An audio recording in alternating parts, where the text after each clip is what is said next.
자, 6강부터는 계약법을 공부하겠습니다. 먼저 청약서약 앞에서 공부했으니까 바로 불능으로 들어갈 텐데, 불능을 많이 어려워하는데 누가 잘못했는가를 따지면 되는 겁니다. 그럼 자, 문제 보세요. 갑은 자기 소유 주택을 을에게 매도한 계약을 체결했는데, 일단 계약 체결했죠? 그 주택 점유와 등기가 을에게 이전되기 전에 매수를 했다. 불능이 되는데 계약 체결 후 불능이 됐죠. 이게 후발적 불능입니다. 후발적 불능. 자, 그럼 갑은 주택 지고상이 하나밖에 없죠. 이 주택이 매실되면 갑은 더 이상 주택을 넘길 수 없습니다. 그럼 지금부터 우리가 을이 되는 거예요. 을. 그럼 을은 돈 줘야 돼요, 말아야 돼요? 자, 갑 주택이 매실됐죠. 그럼 을은 매매대금 줍니까, 안 줍니까? 안 줍니까? 잘 모르죠. 을에게 잘못 있다면 매매대금 줘야 되고, 을에게 잘못 없다면 돈 안 주겠죠. 그래서 을에게 매실되는데 잘못이 있는가 보는 겁니다. 그럼 1번 만약을 어떨 때 쓴다 그랬죠? 문제 없는 말을 추가하거나 문제에 다르게 가정할 때, 만약 을과 주택 매매를 체결하기 전에 돈을 쳐요. 여긴 체결 후인데 여긴 전이네요. 문제와 다르게 가정하려고 만약을 썼죠. 전에 주택이 이미 매실된 경우 원시효 불능이네요. 그럼 매수인은 선이 뭐가 실죠? 선이 뭐가 실일 때 갑에게 계약 체결상 과실 책임 물을 수 있다. 이렇게 535조는 원시효 불능 무효일 때만 적용되고, 상대방은 불능에 대해서 선이 무과실해야 됩니다. 2번은 다시 후발적 불능. 2번 주택이 태풍으로 매실된 경우, 그럼 을 잘못 없죠? 을은 돈 안 줍니다. 그래서 갑은 을에게 대금 지급 청구할 수 없다. 3번 주택이 제3자의 방어로 매실된 경우, 그럼 또 을 잘못 없죠? 을은 돈 안 줍니다. 그래서 갑은 이미 받은 계약금이죠? 계약금을 을에게 반환 의무가 있다. 계약금 배액이 아니에요. 이건 해약금 해제가 아닙니다. 그래서 을은 돈 줄 필요 없으니까 을이 준 돈이 있다면 그 돈 그대로 받는 겁니다. 그래서 갑은 이미 받은 계약금 그대로 반환 의무가 있다. 을 잘못 없어요. 근데 이게 이제 복수정답인데 잘 보세요. 여러 개도 맞습니다. 여러 개. 주택이 제3자 방어로 매실된 경우 갑은 이미 받은 계약금 배액을 줄 의무가 없죠. 그냥 계약금만 주는 겁니다. 복수정답. 모두 정답 아니에요. 모두 정답 아닙니다. 여기에 체크했다면 없다에 체크한 사람만 맞는 거예요. 여기에 체크하고 있다에 체크한 분은 그분 틀렸어요. 미안하지만. 그리고 여기에 체크했다면 있다에 체크해야 맞는 겁니다. 그래서 빨강색끼리 맞고 파랑색끼리 맞다. 크로스 하면 틀렸어. 이거 모두 정답이 아니고 복수 정답입니다. 다음 이제 4번. 자, 보세요. 을에게 돈 달라고 청구할 수 있다죠. 그 말 을 잘못했네? 그러니까 을과 실로 매실되면 갑은 을에게 돈 달라고 청구하겠죠. 5번. 자, 계약 해제는 채무자 갑에게 잘못이 있을 때는 거죠. 그러니까 채무자 갑 잘못이 있어야 돼요. 채무자 과실로 주택이 매실될 때 상대방 을은 계약 해제할 수 있고, 그리고 손해배상도 청구할 수 있다. 6번. 을 수령 지체 중 잘못했네? 을 잘못했죠. 그럼 돈 줘야지. 돈 줘야지. 을의 수령 지체 중에 갑과 을 책임 없는 사유로 주택에 매실된 경우, 그래도 을은 잘못했어요. 그래서 갑은 을에게 대금 지급 청구할 수 있다가 됩니다. 을이 잘못했으니까. 자, 지금까지 불능을 했죠? 자, 이번에는 동시함유권을 공부하겠습니다. 동시함유권은 두 가지를 잘 이해하셔야 되는데, 갑소유 부동산을 을과 10억에 매매합니다. 5월 1일 날. 그러면서 5월 10일 날 매수인 을이 중도금을 먼저 주기라고, 그리고 6월 10일 날 잔금을 준과 동시에 소유권 이전하기로 약속했습니다. 그럼 약정을 지켜야겠죠? 자, 그럼 보세요. 약정하기를 6월 10일은 서로 동시행이죠. 잔금 지급과 소유권 이전이 서로 동시행인데 5월 10일은 갑은 어떤 의무가 없죠. 그럼 을이 중도금을 선이행해야겠죠. 을은 선이행 의무가 있습니다. 따라서 을은 이날 중도금을 선이행해야 됩니다. 뭘 같이 하자고 동시행 항변할 게 없어요. 선이행해야 된다. 이렇게 선이행해야 되는데 예외적으로 을이 중도금 주려고 보니까 5월 1일자에는 등기부가 깨끗했는데 약 10일 사이에 여기 가압류가 엄청 들어왔어요. 그럼 을은 중도금 주더라도 소유권을 받는다는 보장이 없으니까 을은 야, 그 가압류 빨리 없애. 가압류 안 없애면 나도 돈 못 주라고 불안해 항변권 행사할 수 있어요. 예외적으로 이자도 항변권이 있다. 두 번째, 우리 중도금은 선이행해야 되죠? 근데 중도금 의무를 이행 지체했습니다. 그러다가 이날이 되면 이날 서로 동시행해요. 그러므로 중도금과 약 한 달간 지연이자, 지연 손해금, 그리고 잔금, 우리 세 가지 의무와 소유권 여전히 서로 동시행입니다. 동시행이니까 갑이 소유권 넘기지 않으면 을도 돈 10원도 줄 필요 없어요. 그래서 갑은 소유권 넘기지 않고 야 너부터 돈 내라 그러면 을은 못 주라고 항변권 행사할 수 있다. 그래서 선의행 의무를 지체했죠. 그러다가 상대방 갑도 편제기 토로했죠. 6월 10일 날. 그러면서 갑은 소유권 안 넘기면서 너부터 돈 내라 그러면 못 주라고 항변할 수 있다. 그래서 원래 항변권 없는데 예외적으로 두 경우에 있다는 겁니다. 그래서 이 그림을 잘 이해하셔야 돼요. 그 다음 하나 이제 갑이란 조직폭력배와 을파가 두 조직폭력배가 마약을 매매합니다. 마약을 매매하면 10억에 매매합니다. 그럼 이게 유효라고 가정해 보세요. 103주 모유가 될 수 있는데 그냥 유효라고 가정. 그러면 이거 두 개를 오늘 밤 이행결제해서 오늘 밤 동시에 주고받기로 했습니다. 그래서 오늘 밤 갑은 마약을 안 가져왔네요. 그러면서 야 을 너부터 돈 내놔 그래요. 그럼 여러분이 을이라면 돈 주겠어요? 못 줘. 미천자겠죠. 미천자가 뭐예요? 그게 동시 항변입니다. 왜 내가 먼저 돈 주니? 못 줘라고 항변하는 거죠. 그러니까 네가 마약 없으니까 같이 이행하자고 항변하는 거죠. 이게 동시 항변권이에요. 그래서 우리 돈 주지 않습니다. 그래서 갑에게 총 맞지 않아요. 자기도 약속 안 지켰으니까 을이 돈 안 준다고 을을 총 쏠 수 없죠. 저게 지체 책임 없다는 겁니다. 그 다음 갑은 오늘 밤에 마약을 가져왔네요. 울면서 야 마약 팠지? 너도 빨리 돈 내놔. 그럼 을은 이때 어떻게 해야 돼요? 돈 주면서 마약을 받아야겠죠. 이때 미쳤냐라고 항변할 게 없습니다. 갑은 이행 제공했거든요.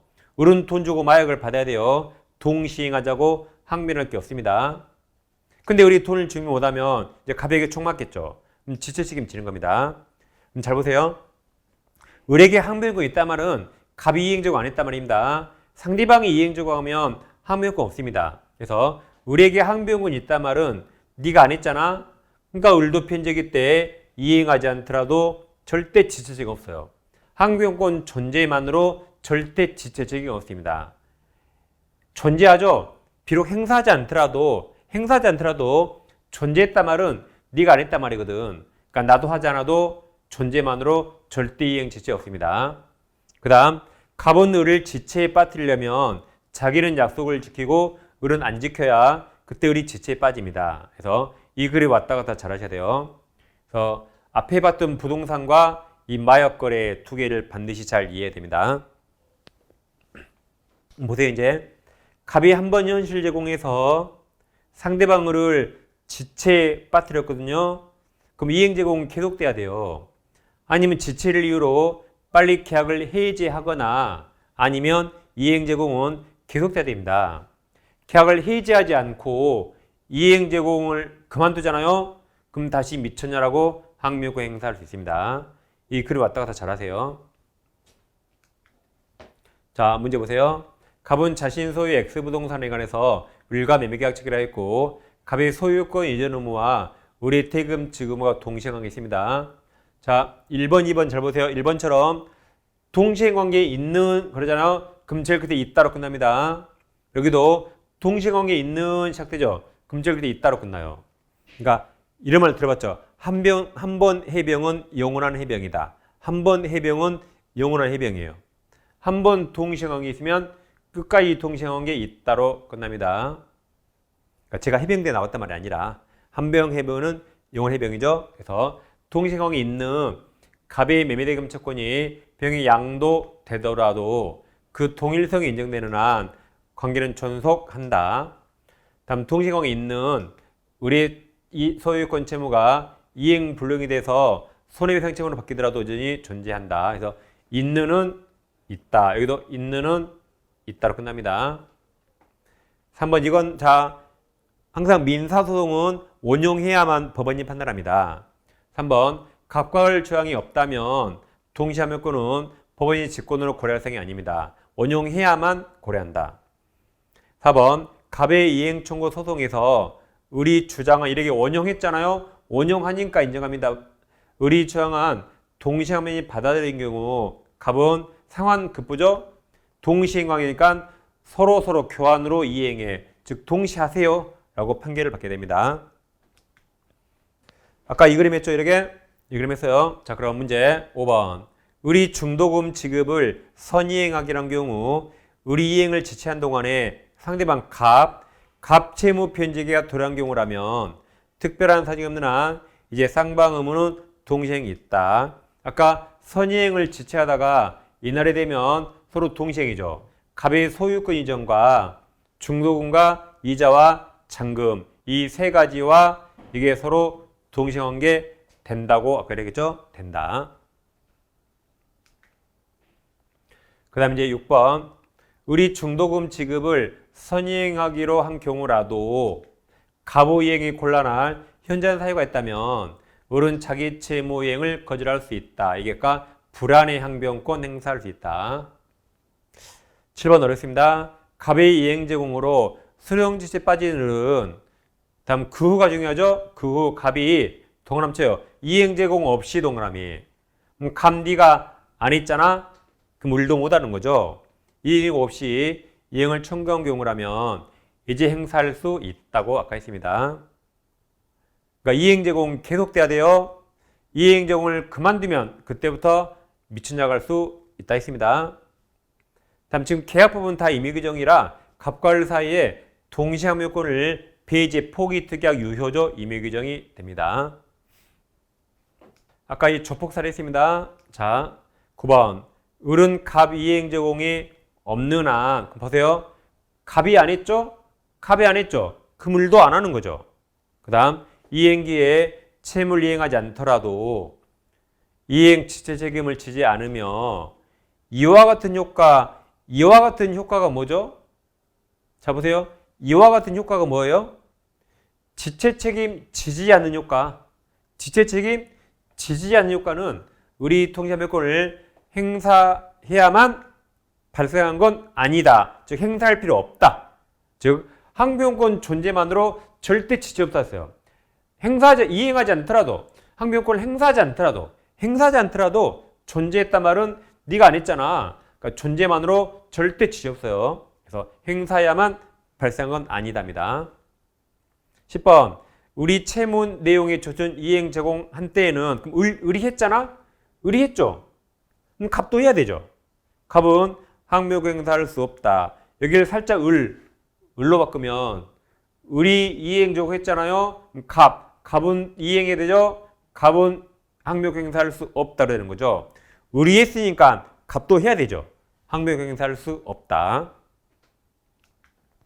여기까지 잘 정리하시고 이제 제3자를 이해한 계약으로 가겠습니다. 자, 먼저 제3자를 이해한 계약은 갑에게 X란 부동산인데 을과 3억의 매매계약 체결하고 갑이 요청했죠. 제가 소유권 넘겨드리면 매매대금은 제가 아니라 병에게 주세요라고 요청하니까 을이 알았다고 승낙했습니다. 그러면 갑이 요청한 요약자, 을이 알았다고 승낙한 승낙약자, 병이 수익자가 되는 거죠. 그럼 여기서 누가 병에게 돈을 줘야 되죠? 을이 주죠. 을이 돈 줄 채무자고, 그럼 갑이 채권자고, 병이 제3자가 되는 겁니다. 자, 그럼 여기서 이 갑과 을, 이 계약에서 병에게 3억을 주기로 했죠. 이 계약이 제3자를 위한 계약이 되고, 이게 기본관계, 기본이라 보상관계랍니다.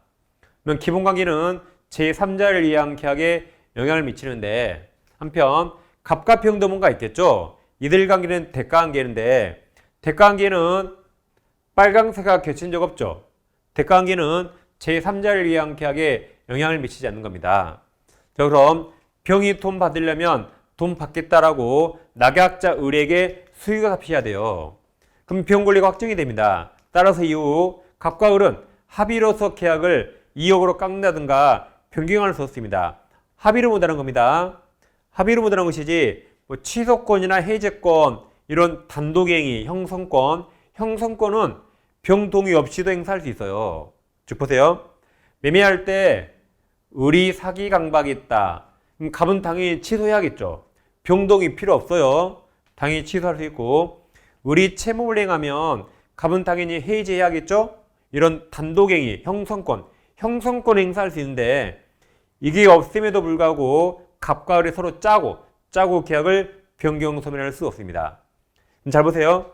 해지는 법정해제 단독행위 형성권입니다. 네, 합의 해제는 계약이에요. 그럼 합의 해지할 수 없어요. 합의로 해지할 수 없는데 단독행위인 해제권 행사할 수 있다. 두 개 잘 비교하세요. 이제 병이 돈 받을까 말까 고민하면 우리 최고합니다. 근데 답이 없네요. 그럼 최고인데 답이 없으면 이들이 있겠다. 돈 안 받았죠? 돈 안 받겠다. 수익을 거절로 봅니다. 자, 다음 잘 보면 어렵습니다. 자, 아까 대가관계는 빨강색과 겹친 적 없으니까 대가관계는 제3자를 위한 계약에 어떠한 영향을 미치지 않습니다. 따라서 이게 무효가 되거나 취소가 되더라도 이 약속은 무조건 지켜야 돼요. 이건 유효니까. 그래서 이게 무효가 되거나 취소가 되더라도 갑은 무조건 소유권 넘겨야 되고 을은 돈 줘야 됩니다. 따라서 이게 무효니까 내가 돈 못 주겠다고 대항할 수 없고 돈 줘야 됩니다. 반면 빨강색, 이 제3자를 위한 계약, 빨강색에서 생긴 사유로는 병에게 대항할 수 있어요. 즉 이 계약이 무효 취소가 되면 돈 못 주겠다고 대항할 수 있습니다. 그 다음 갑이 소유권 넘겨야 돈 주는 거죠. 갑이 소유권 넘기지 않으면 아직은 돈 못 주라고 동시행안면권 행사할 수 있다. 그래서 파랑색, 빨강색 두 개 잘 비교하세요. 다음 자 제목 보고 연습하세요. 계약은 갑과 을이 했죠. 병은 계약 당사자 아닙니다. 계약 당사자 아니니까 계약을 해지 취소 못해요. 해지 취소는 누가 하는 거죠? 갑과 을이 하는 거죠. 병이 할 수 없다. 그럼 해지할 수 없으니까 해지 효과인 원상회복 의무나 원상회복 청구권이었고 취소 못하니까 취소 효과인 부당이득 반환 의무가 없습니다. 지금 무슨 말이냐면 아까 보세요. 을이 병에게 1번 먼저 3억을 지급했습니다. 3억 받았는데 그 후 매매계약이 무효 취소가 된다. 해지가 된다. 그럼 을은 다시 3억을 받아야 할 텐데 보세요. 병은 받은 3억을 반환 의무가 없어요. 반환 의무 없어요. 그래서 을은 병이 아니라 갑에게 3억을 청구한다. 그래서 병은 받은 3억 반환 의무 없어요. 병이 아니라 갑에게 반환 청구합니다. 계약도 갑, 원상회복도 갑갑니다. 그리고 둘이는 3억을 주고받든 말든 을이 관여할 바 아니죠. 알아서 하겠죠. 두 번째, 병은 수익을 삽시했다면 을에게 돈 달라고 이행 청구할 수 있죠. 근데 을이 돈 안 주면 해지는 못해요. 해지는 갑이 합니다. 그럼 병은 을에게 3억 받을 수 있었는데 을이 안 줘서 손해가 생기면 손해배상은 청구할 수 있습니다. 해지만 못한다 했어요. 그 다음 여기 계약서를 작성했다면 계약서에 병 이름 나옵니다. 따라서 병은 계약 당사자는 아니지만 계약 내용에 포함된 자라 병은 민법 전체에서 제3자 보호가 안 됩니다. 계약서가 없어지면 병도 쓰레기통 들어가요. 그래서 민법 전체에서 제3자 보호가 안 됩니다. 그래서 계약이 비통착사강으로 무효 취소가 되면 병은 선이라도 보호되지 않습니다. 그래서 제목 보시고 이 제3자 의지 세 가지를 꼭 정리합니다. 자, 문제는 아까 그림하고 똑같아요. 자, 1번. 병이 아직 수익을 삽시하지 않은 경우 을이 상당 기간을 정해서 병에게 수익 여부 확답을 최고할 수 있으나 그 기간 내에 단 발신주의 아니에요. 발신주의는 아까 무채발, 격승발, 무권들이 최고 발신주의, 격지자, 승낙 발신주의, 나머지 다 도달주의예요. 그래서 발신주의 아니에요. 그러니까 이게 맞죠. 낙약자가 확답을 받지 못한 경우 병의 수익을 거절한 것으로 본다. 발신주의 아니다.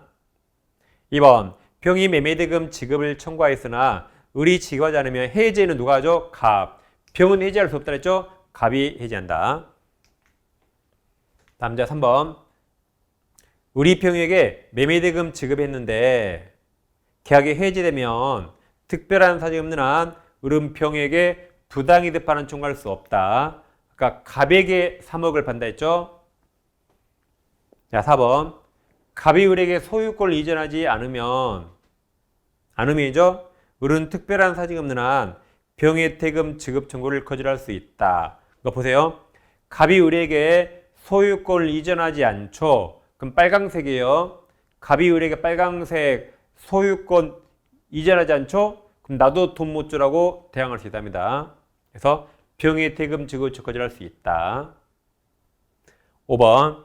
갑과 을의 매매계약이 사기를 이유로 취소된 경우 병의 선이라도 제3자 보호 안 된다 그랬죠? 보호 안 되니까 병의 돈 받을 청구권은 소멸한다. 제3자 보호 안 되니까 병도 돈 받을 권리 소멸한다. 소멸한다가 보호되지 않는다. 다음 자, 병이 수익을 섭취한 후 특별한 사기 없는 한 갑과 을은 합의 후에서 병 권리를 소멸 또는 변경시킬 수 없다 그랬고 7번 을은 가로쳐 보세요. 가부병에 대한 항변으로 가부병에 대한 항변으로는 파란색입니까? 빨강색입니까? 파란색이죠. 그럼 대항할 수 없다. 대항할 수 없다. 8번 가로쳐 보세요. 자, 을은 가로칩니다.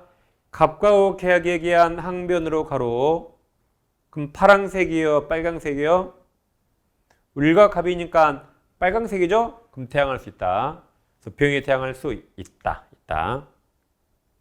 9번 계약이 을의 기망으로 체결된 경우 병은 수익을 사변 경우라도 갑은 병동의 없이도 취소할 수 있다. 을이 사기쳤죠? 그럼 갑은 당연히 취소해야겠죠. 병동이 필요 없다 해서요. 계약은 갑과 을이 있으니까 갑과 을이 자유롭게 취소할 수 있다. 병동이 필요 없습니다. 다음 10번. 병은 해제를 원인으로 한 원상회복 의무나 청구권이 없다 그랬고 11번. 병이 을에게 대금지급을 청구하였으나 을이 대금을 지급하지 않은 경우 병은 을에게 계약을 해지할 수는 없죠. 없으나 손해배상 청구할 수 있다. 그러니까 없다가 두 개인데 없으며가 아니에요. 여기 있다로 끝나야 되니까 없다. 그러나 청구할 수 있다. 손해배상 청구할 수 있다. 그래야 끝나야 맞습니다. 제3자를 계약했고 이제 다음 파트에서 계약 해제로 가겠습니다. 자, 먼저 갑의 X토지에 대한 갑과 을 사이 매매계약의 해제에 관한 설명입니다. 1번 갑의 소유권 이전 등기 의무에 이행불능 등록입니다. 갑은 죽어도 소유권 넘길 수 없죠? 없어요. 불능 이유로 계약을 해지하기 위해서 을은 동시행관계에 있는 잔대금 제공할 필요가 없죠? 갑은 죽어도 소유권 못 넘기는데 을이 돈 보여주고 해지합니까? 그럴 필요 없죠? 반대 채무 이행할 필요 없다. 2번 을의 중도금 지급 채무 불이행을 이유로 매매계약이 적법하게 해지에 동그라미 쳐보세요. 해지된 경우 을은 착오 이유로 계약을 취소의 동그라미. 그럼 있다의 동그라미 외우세요. 해제 후 취소할 수 있다로 외우세요. 우리가 기침할 때 해치하죠? 그래서 해제 후 해치할 수 있다 외우세요. 시험은 있다 없다밖에 안 내요 절대. 그러니까 해치할 수 있다. 우리가 시험 10월 달에 보죠. 10월 말. 옆자리에서 옆 사람이 계속 해치 답을 말하고 있어요. 답을. 근데 틀리면 어떻게 합니까? 답을 말하고 있어요. 그래서 해치할 수 있다. 그럼 무효가 되는 거죠. 있다. 그 다음 해제와 3자 보호를 공부할 텐데 자, 다른 3자는 등기를 요하지 않지만 우리 판례가 유독 해제의 3자는 등기를 요합니다. 외우세요. 해삼 등기. 해삼도 등기해야 된다. 외우세요. 해삼도 등기해야 된다. 그러니까 비통착사강 다른 3자는 등기를 요하지 않아요. 유독 해제의 3자만 등기를 요합니다. 그러니까 시험에 잘 냅니다. 그럼 자, 채권은 등기할 수 없죠? 채권 등기 못하죠? 채권의 관계매제 3자는 보호 안 됩니다. 등기 못하니까. 부동산의 관계매제야 등기하는 거죠. 그럼 자, 등기했다면 해제 전 해제 전에 나온 삼자는 악의도 보되는데 해제 후에 나온 삼자는 선의만 보여줍니다. 그래서 해보세요. 해삼등기, 해삼등기. 그럼 채권은 등기 못합니다. 채권에 관한 삼자는 보호 안 돼요. 등기 못하니까. 자, 3번. 잘 보세요. 토지 매수인으로부터 그 위에 토지에 신유된 동그라미 칩니다. 건물을 매수한 병 동그라미. 건물 매수인이죠. 병은 다음 무슨 매매계약 해제? 토지 매매계약 해제로 인하여 보호되는 삼자에 해당하지 않는다. 뭘 해제했죠? 토지 매매, 토지를 해제했죠. 너는 건물을 매수했죠? 그럼 토지와 건물은 목적물이 완전히 다르죠.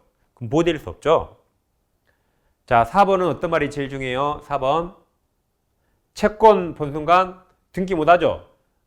보호될 수 있는 삼자에 해당하지 않는다. 채권 본 순간 등기 못하죠. 보호되는 삼자 아니에요. 그래서 자, 다 읽을 필요 없습니다. 계약 해제 전 계약상 갑의 채권 동그라미 하세요. 채권을 양수해서 그 뒤에 무슨 말인지 몰라도 돼요. 엄청 어려운 단어 피보증 권리가 뭐야? 어머 처분금지 가처분 이게 뭐야? 몰라도 되고 물어보지 마세요. 제발 물어보지 마세요.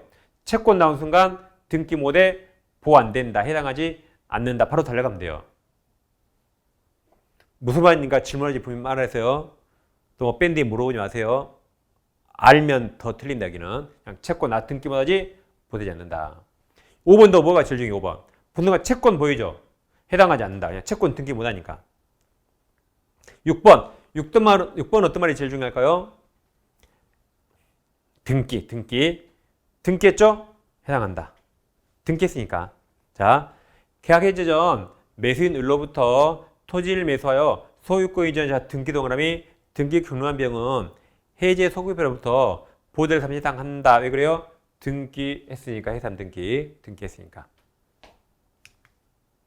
7번 계약 해제 전 매수인으로부터 X토지를 매수해서 그에 대한 소유권 이전 청구권 보존을 위한 자 가등기에 동을 쳐세요. 등기했죠? 그럼 보호된다. 해당한다. 자 8번 잘 보세요. 자 8번 계약이 해지되기 전 을명의로 이전 등기된 부동산을 가압류 집행한 가압류 채권자 병은 해제 소급표로부터 보호되는 삼자에 해당하는가? 그럼 8번에서는 어떤 말이 제일 중요하죠? 8번은 어떤 말이 제일 중요해요? 가압류? 아니에요. 가압류가 아니에요. 뭘 가압류했죠? 부동산 동그라미. 이게 중요합니다. 그럼 부동산을 가압류는 등기했단 말이죠. 그러니까 보호되는 거죠. 만약에 보세요. 채권을 가압류. 그럼 등기 못하죠. 채권은 등기 못하니까 보호 안 돼요. 그러니까 가압류가 중요한 게 아니라 뭘 가압류했어요? 부동산 동그라미. 부동산을 가압류했다가 등기했단 말이라 보호되는 것이고 만약에 채권을 가압류하면 등기 못하니까 보호되지 않은 겁니다. 그래서 부동산이 중요해요. 아 등기했구나. 보호된다. 9번 계약 해제 후는 아까 선의만 해제 후 그로 인한 원상회복 등기가 이루어지기 전에 우리가 새로운 이강이 맺은 제3자는 선의인 경우 하나여 보호된다. 보호된다가 해제에 의하여 영향을 받지 않으니까 3자로 보호된다. 10번 갑과 을의 매매계약이자 합의 해제 동그라미. 이건 법정 해제가 아니죠. 청약과 승낙이 합치한 거죠. 해제할래? 그래 해제하자. 청약과 승낙이 합치한 거라 여기 무조건 특약 합의에 따릅니다. 그래서 합의 해제된 경우 특약이 없죠. 특약이 없는 한 갑은 반환을 금전에 그 받은 날로부터 이자를부터 지급할 의무가 없다. 이자 약정 없으니까. 11번 마찬가지. 갑과 을의 매매계약이 자 합의 해제 동그라미 해제된 경우 다른 약정 사정이 없으면 채무불이행으로 인한 손해배상 청구할 수 없다. 왜 그래요? 손해배상 합의하지 않았으니까. 여기는 무조건 뭐에 따른다? 합의 특약에 따른다. 이자 특약 안 했죠? 이자 없다. 손해배상 특약 안 했죠? 손해배상 없다. 무조건 특약에 따릅니다. 자 12번 을의 이행치를 이루하여 해제하려는 갑은 반드시 미리 일정 기간을 명시해서 이행을 최고히 한 건 아니다. 우리 처음에 1강이 세 있습니다. 1강에서 기간 정해야 한다. 무조건 틀렸다 해서요. 기간 명시할 필요 없어요? 명시할 필요 없다. 그래서 기간 정해야 한다. 무조건 틀렸다 했어요. 1교시 자판기, 1강 자판기 할 때. 1강 자판기. 자, 13번. 만약 매도인이 갑과 병인 경우, 일방이 수인 여러 명이네요. 특별한 사정이 없는 한, 그중 1인이 대하여 한 계약 해지록 효력이 없다. 전원에 대하여, 불가분성, 전원에 대하여 해야 되죠. 14번. 만약 매도인 갑과 병인 경우, 그중 1인이 대해서 해지권 소멸하면, 다른 당사자에 대하여도 소멸한다. 불가분성. 그러니까 행사도 전원에 대해서 해야 되고 1인에 대해서 소멸했죠. 그럼 다른 당사자도 소멸해야 불가분성. 불가분성. 행사도 같이 소멸도 같이 불가분성. 15번. 갑은 자신의 의무 불이행 의사를 명백히 표시하도록 하십니다. 표시한 경우 을은 이행기 전이라도 채고할 필요 없이 해지할 수 있다. 그러니까 한 명이 나 죽어도 이행 못해라고 하네요. 그럼 을은 이행 제공 없이, 이행기 기다릴 필요 없이, 채고도 없이, 한마디로 즉시 해제하겠죠. 즉시. 지금까지 해제를 봤습니다. 그 다음 이제 매매에서 제일 중요한 게 계약금이고 해마다 시험이 나오겠죠. 계약금을 공부하겠습니다. 먼저 계약금 계약은 요물계약이죠. 계약금을 100% 지급해야 성립하고 매매나 임대차의 종된 계약입니다. 갑에게 X2 부동산이 있는데 우리가 10억에 매매하고 계약금을 1억으로 정하면 이건 요물계약이라 1억 100% 지급해야 됩니다. 근데 1억 중에 우리 7천만 원만 지급했네요. 그럼 계약금 계약 성립했습니까? 성립하지 않았습니까? 성립하지 않았죠. 전액 다 안 보냈죠? 성립하지 않았다. 따라서 을도 7천만 원 포기하고 매매계약 해지할 수 없습니다. 성립하지 않았으니까. 갑도 매매계약 해지할 수 없다. 계약금 계약이 성립한 후에 계약금 해지 가능하죠? 성립하지 않았으니까 원칙 둘 다 매매나 임대차 계약, 주된 계약을 해지할 수 없다. 없어요. 단, 비교할게. 우리 1억 주기로 했죠? 근데 안 주고 있잖아요. 그럼 빨리 갑은 약속한 1억 주려고 청구할 수 있고, 그래서 안 주면 보세요. 여기 1억 주기로 한 이 약정을 해지할 수 있어요. 무슨 약정? 1억 주기로 한 그 약정을 해지할 수 있다. 근데 계약금 계약 성립하지 않았으니까 매매 계약을 계약금 해지 못하는 겁니다. 그래서 원칙 계약금 계약 성립 안 했죠? 원칙 둘 다 매매 계약 해지할 수 없어요. 없는데 예외적으로 매도인이 해지할 수 있다 하더라도 이때 해약금 기준은 실제 받은 7천만 원의 기준이 아니에요. 약정계약금 1억이 기준입니다. 그래서 매도인 갑이 예외적으로 해지할 수 있다 하더라도 받은 돈 배액 1억 4천이 아니라 약정계약금 배액 2억을 줘야 해지할 수 있다. 그래서 이건 아직 1억을 다 지급하지 않은 경우에 관한 내용입니다. 이번엔 다시 갑에게 토지를 을과 10억에 매매하고 계약금 1억 정했거든요. 이제 1억을 전부 다 지급했다. 그럼 계약금 계약 성립했죠. 그럼 이제 해약금 해지할 수 있습니다. 근데 옆에 비교할게. 계약금 지급했죠? 근데 누군가가 채무를 이행한다. 이 두 개는 완전히 다릅니다. 아무런 상관없어요. 여긴 잘못한 거 아니죠? 여기는 잘못했죠. 두 개는 전혀 딴 나라입니다. 자, 그럼 해약금 해제는 당사자 일방의 이행착수 전까지 할 수 있죠. 이행착수 전이라면 교부자 매수인은 계약금 1억을 포기하고 수령자 매도인은 배액을 상환해서 자유롭게 해지할 수 있습니다. 그러면 수령자는 배액을 상환해야 되는데 을이 안 받으려고 도망 다녀요. 그럼 꼭 을 이름으로 2억 원을 공탁할 필요까지는 없습니다. 을이 도망 다니니까. 자, 그럼 이 해지하면 이거 누가 잘못한 거 아니죠? 잘못한 건 아래쪽이에요. 잘못한 거 아니니까 손해배상 같은 거 나오지 않습니다. 다음, 이행착수 전이라 가능했죠? 그럼 주고받은 게 없으니까 원상회복도 나오지 않습니다. 이 두 가지는, 잘 보세요. 이 두 가지는 아래 영역에서 나와요. 법정해제에서, 법정해제. 위쪽 영역에서는 나오지 않는다. 그러니까 여기는 이행착수가 중요합니다. 둘 중에 한 명이라도 이행 착수하면 둘 다 해제 못하는 거죠. 자, 그럼 매매계약이 이행 착수가 뭘까요? 매매에 이행 착수했다는 것은 매수인은 돈 주는 거죠. 매도인은 등기소득 기부입니다. 따라서 당사자 일방이 소송을 제기했다. 이행 착수 아니에요. 돈 준 거 아니죠. 등기 제공 안 했죠. 설사 승소 판결을 받아도 이행 착수 아닙니다. 돈 안 줬잖아요. 그 다음 이 X가 토지거래 허가구역이라 토지거래 허가 받아도 이행 착수 아니에요. 돈 준 거 아니죠. 이제 중도금 일부라도 지급하면 이행 착수입니다. 돈 줬으니까.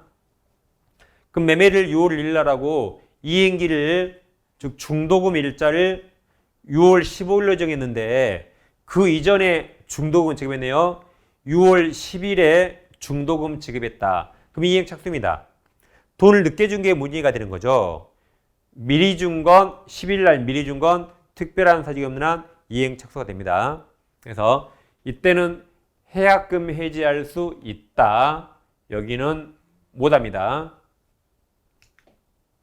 그리고 565조 계약부분 대부분 임의규정이라 우리는 계약금을 주고받더라도 해약금 해제를 하지 말자라고 배제특약 가능합니다. 그때는 해약금 해제할 수 없다. 지금까지 해약금 해제했습니다. 이제 보세요. 이제 계약금 이력을 주고받았는데 당사자 일방이 채무를 불이행하면 이제 아까 공부한 법정해제입니다. 그리고 잘못한 사람이 있으니까 이제 손해배상 여기가 나와요. 그러니까 여기는 잘못한 거 없죠? 잘못한 거 없으니까 손해배상 나올 수 없는데 여긴 잘못했잖아요. 그러니까 이제 손해배상이 나온다. 그럼 손해배상을 얼마를 청구할 것인가? 이에 관해서 법이 존재하지 않습니다. 법이 없으면 약정, 특약에 따른다. 그래서 보통 우리가 이렇게 특약하거든요. 교보자가 약속을 위반해서 해지당하면 이제 손해배상으로 계약금 1억을 몰수당하고 수령자 매도인이 채무를 행하면 손해배상으로 배액을 물어준다고 약정하거든요. 이 약정을 위약금 약정이라죠. 그럼 계약금이 이제 위약금 성질을 가지며 이때 계약금을 손해배상액으로 추정합니다. 갑과 을은 1억씩 예정했잖아요. 그러니까 여기는 법이 없죠? 법이 없으니까 약정한 대로 따른다. 근데 만약에 계약금 1억을 주고받으면서 채무불이행을 대비해서 아무 약정 안 했대요.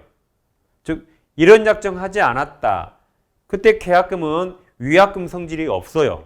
약정 안 했으니까. 근데 교부자 매수인이 채무불이행하면 해지당하면서 손해배상으로 매도인 갑은 계약금 몰수할 수 없습니다. 왜 그래요? 누가 약정하지 말래요? 안 했잖아요. 그러면 갑은 받은 계약금 1억 그대로 돌려주고 자기가 입은 실제 손해만 청구할 뿐입니다. 마찬가지로 갑이 채무불이행하면 을은 계약금 배액 받을 수 없어요. 왜 그래요? 누가 약정하지 말아요? 을은 자기가 준 1억만 돌려받고 을도 실제 손해만 청구할 수 있을 뿐입니다. 잘 보세요. 그래서 이 보입니까? 보이죠? 여기는 위쪽, 아래쪽 완전히 다릅니다. 절대 왔다 갔다 하지 마세요. 계약금 주고받았는데 해약금 해제 물어오면 아래쪽을 절대 보지 않는다.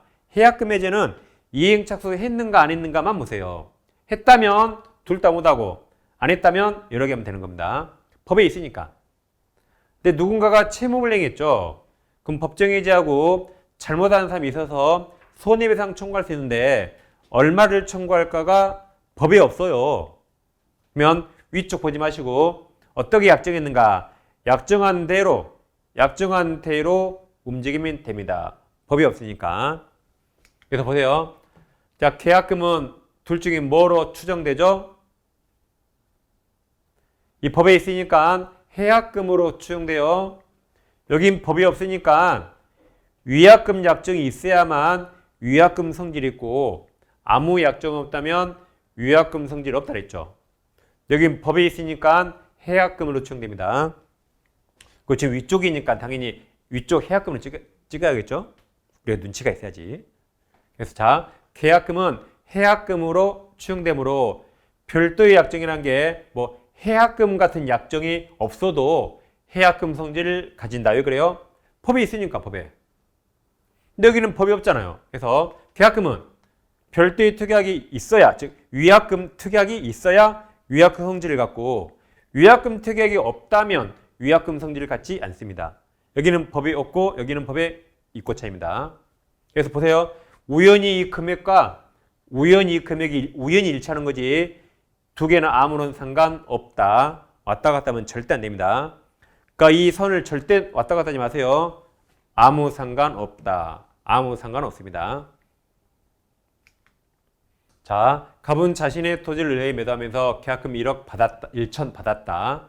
1번, 매도인 갑이 의뢰대에서 매매계약 이행을 최고하고 매매 잔대금 지급을 구하는 동그라칩니다. 소송을 제기 동그라미. 제기한 경우 이행에 착수해서 볼 수 없으므로 돈 안 줬잖아요. 을은 계약금 포기하고 해지할 수 있다. 이행 착수 아니니까. 2번, 갑과 을 사이에 교부된 계약금은 해약금으로 추정되지만 그 계약금을 위약금으로 하기에는 특약이 없는 경우 당연히 손해배상 예정으로 성질을 가진 걸 볼 수 없다. 특약 안 했으니까. 3번, 갑의 이행조항이 없는 경우 을이 중도금을 지급한 후에는 둘 중에 한 명이라도 이행에 착수했죠. 그럼 둘 다 해지할 수 없다. 둘 다 못합니다. 4번, 을이 해약금에 대한 해지권 행사로 인하여 발생한 자 손해 동그라미, 손해에 대해서 갑은 자 배상 동그라미, 그럼 청구할 수 없다. 해약금 해지는 채무불이행이 아니라 손해배상 나올 수 없다 했습니다. 5번, 갑이 해약금액에 계약 해지한 경우에 원상회복 생길 수 없다 그랬죠. 6번, 갑과 을 사이에 해약금액에 대한 해지권을 배제하기로 약정하였다면 유효. 이제는 해약금 해지할 수 없다. 7번, 만약 을이 갑에게 계약금 일부, 아까 7천만 원, 1억 중에 7천만 원 일부만 지급한 경우, 여긴 1천만 원이니까 뭐 700만 원, 700만 원만 지급한 경우 갑이 매매계약을 해지할 수 있다 하더라도, 보세요. 할 수 있다 하더라도 그 말이 1천만 원 다 지급하지 않았으니까 계약금 계약 성립하지 않아서 원래 해지할 수 없어요. 근데 예외적으로 해지할 수 있다고 하더라도 그 말입니다. 그 다음 해약금 기준되는 금은 약정계약금이 여기 아니라니까 실제 받은 7천만 원이 아니라 약정계약금 1천만 원이다. 이게 사례예요. 8번, 만약 을이 계약금 1천만 원 중 600만 원만 지급한 경우 갑의 매매계약을 해지할 수 있다 하더라도 갑은 1200이 해지할 수 없다. 아까 약정계약금이 기준이라 1천만 원을 배액인 2천만 원을 줘야 해지할 수 있고 이거 배액이 아니라 그랬죠. 이거 금액으로 바꾸면 이렇게 똑같다. 9번, 만약 을이 계약금 1천만 원 전액을 계약일 다음 날 지급하기로 약정 경우라면 갑은 을에게 계약금 1천만 원 달라고 청구할 수 있고 그 불이행을 이유로 동그라칩니다. 계약금 약정 동그라미. 이거 해지할 수 있다. 해약금 해지할 수 없다 그랬죠. 10번, 갑이 565조에서 계약을 해지하기 위해서는 을에게 계약금 배액 맞죠? 배액 이행 제공해야 되고 매수인 을이 이를 수용하지 않은 경우 공탁할 필요까지 없다 그랬죠? 공탁할 필요 없다. 11번, 만약 을의 중도금 지급이 지체되어 동그라칩니다. 중도금 지급이 지체 동그라미. 그럼 씁니다. 채무불이행. 그럼 이제 법정 해지하고 잘못했으니까 손해배상 들어갑니다. 채무불이행되어서 갑이 해지는 법정 해지하는 경우 특별한 사정이 없는 한, 그 말이 위약금 약정이 없는 한, 위약금 약정 지금 위약금 약정 없잖아요. 위약금 약정 없는 한 계약금 1천만 원은 갑에게 기록되지 않는다. 왜 그래요? 지금 여기는 문제든 11번이든 위약금 약정 한 적 없죠. 그럼 기록되지 않고 실제 손해만 청구할 수 있다. 12번 마찬가지.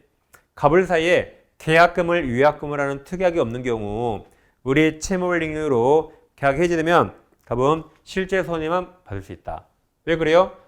다 위약금 약정 하지 않았으니까. 13번, 매매 대상 토지가 토지거래 허가구역 내의 토지로서 동그라칩니다. 허가를 받은 동그라미. 허가를 받은 경우 아직 이행 착수가 있다고 볼 수 없으므로 돈 준 거 아니죠? 다른 약정이 없는 한 가분 계약금 배액 상환하고 해지할 수 없다. 있다. 이행 착수 아니니까 해지할 수 있다가 되겠습니다. 자, 지금까지 이제 매매에서 가장 중요한 계약금을 봤습니다. 그다음 이제 임대차로 가서 지상 매수 정도 사례를 아주 잘 나옵니다. 자, 갑소유 토지를 우리 임대차입니다. 그래서 우리 지상이 건물 지어요. 건물. 그럼 이제 임대차 기간이 만료합니다. 그럼 우리는 원래 나대지를 빌렸으니까 건물을 철거하고 원상회복해야 되거든요. 근데 건물이 멀쩡히 현존하면 철거하기 아깝기 때문에 우리는 갑에게 임대차 한 번 더 하실래요라고 갱신 청구할 수 있어요. 그럼 이건 말 그대로 청구권이라 갑이 승낙하면 한 번 더 하는데 갑이 노 거절하면 그때 을은 내고 물리가 사라고 할 수 있어요. 내고 물리가 사라고 매수 청구할 수 있다. 이건 형성권이라 갑은 무조건 사야 된다.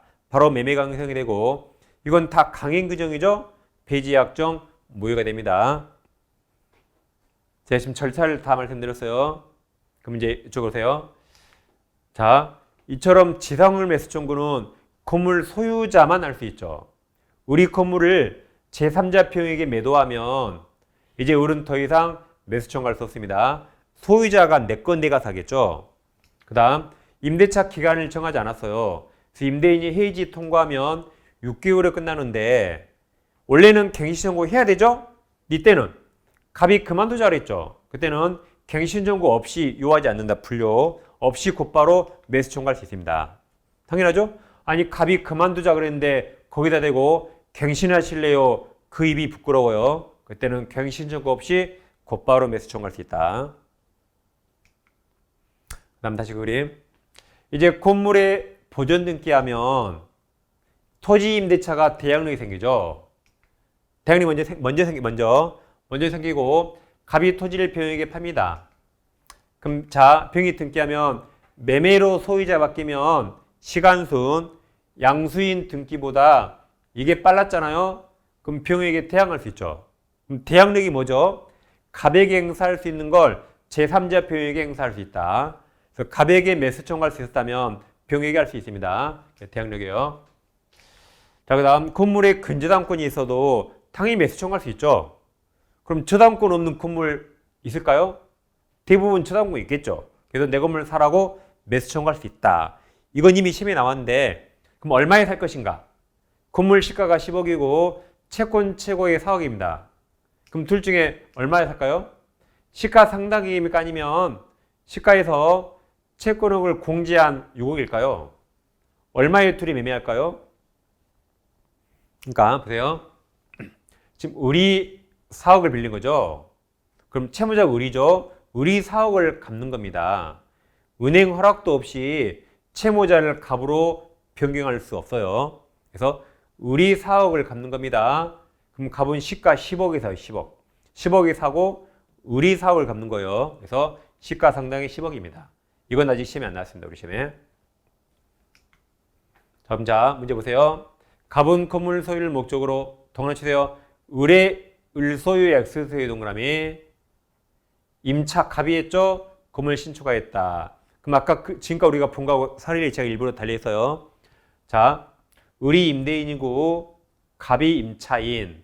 갑이 건물을 신축했습니다. 1번 갑이자 차이면체 동그라미 채무불이행 의리로 임대인 을이 임대차기 해지한 경우 임차인은 매수 청구 행사할 수 없다. 기간 만료일 때만 가능합니다.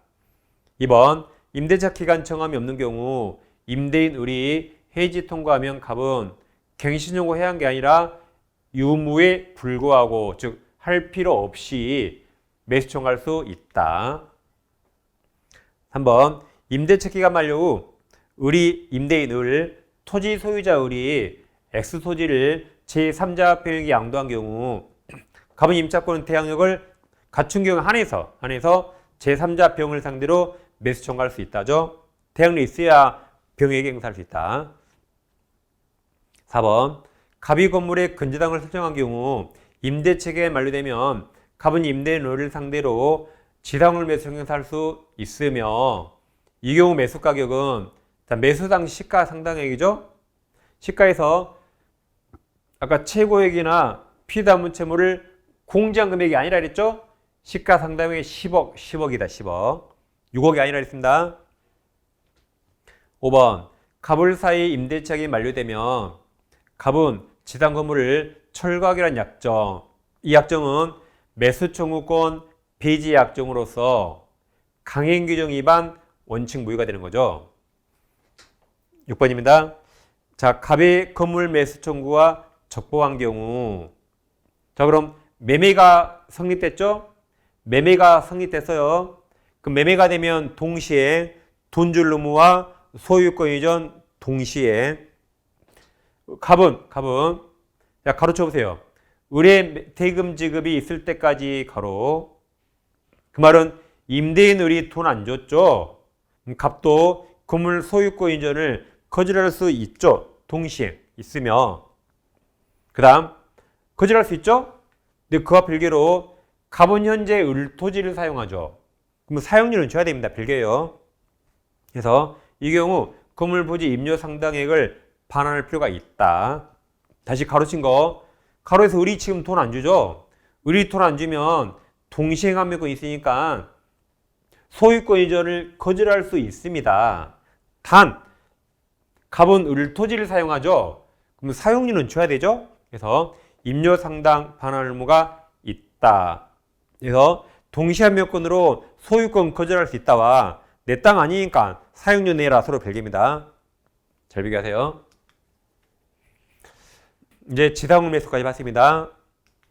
자, 이제 임대차에서 임대인 동의 없잖아요. 동의 없을 때는 양도와 전대가 똑같습니다. 근데 동의가 있다면 양도, 전대가 완전히 달라요. 동의 없을 때는 양도, 전대가 똑같다. 그걸 꼭 비교해야 됩니다. 그럼 동의 없을 때 양도, 전대 똑같아요. 갑부동산을 의뢰에게 임대차 했는데 임대인 갑동의 없이 무단으로 양도 전대합니다. 그럼 양도하면 을을 양도인, 병을 양수인, 전대하면 을을 전대인, 병을 전차인 할 수 있죠. 그럼 무단 양도는 둘 간에 이거 유효입니다. 타인 권리 매매의 유효죠. 타인 권리 임대차도 다 유효. 채권액이 다 유효예요. 그러니까 이거 둘 간에 유효입니다. 왜 유효죠? 갑에게 안 들키면 돼요. 갑에게 안 들키면 되죠. 들키면 우리 책임지면 되잖아요. 그러니까 유효. 유효니까 을은 병이 목조문을 사용하도록 점유를 이전할 의무가 있습니다. 유효니까. 근데 갑에게 들켰네요. 갑은 임대차를 해지할 수 있다.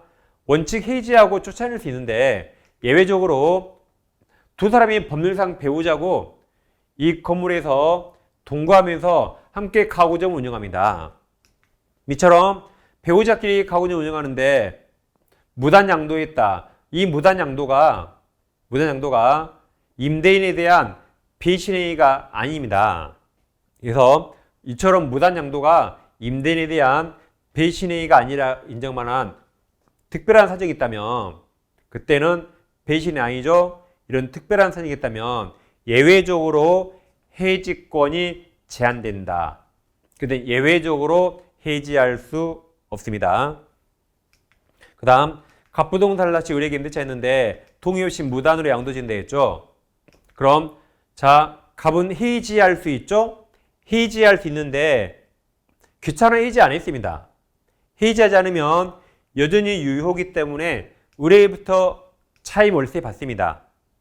그러면 갑은 재산상 손해는 없거든요. 또다시 병에게 차임 상당의 손해배상 청구나 부당이득 청구할 수 없습니다. 돈 한 번 받았죠. 그럼 병한테 또 받습니까? 월세 두 번 받아요? 안 되겠죠. 돈 달라 못 한다. 이게 시험에 잘 나옵니다.